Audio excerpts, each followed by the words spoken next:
Ilang residente sa Kalasyaw, Pangasinan naaktuhan ng mga pulis na nagsusugal.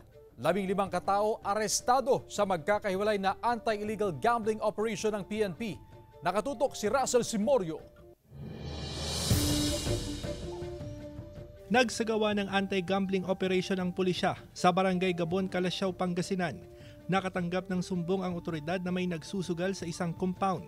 Pero pagdating ng pulisya roon, nagsitakbuhan ang mga nagsusugal. Naiwan ang mga pusta at mga gambling paraphernalia na kinumpiska ng pulisya. Naabutan yung mga aktong naglalaro sila ng playing cards, but unfortunately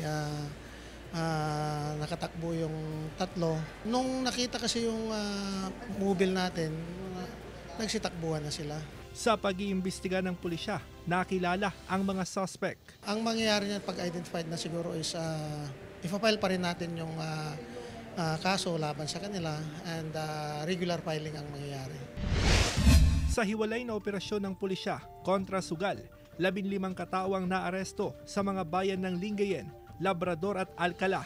Ilan sa mga nahuli, mga tricycle driver na nagsusugal habang naghihintay ng pasahero. Maharap sa kaso ang mga nahuli. Sino man ang mahuli natin na lumalabag sa batas ay gagawin po natin lahat ng ating makakaya upang sa ganong panagutan ng taong yun ang kanyang batas na ilabag.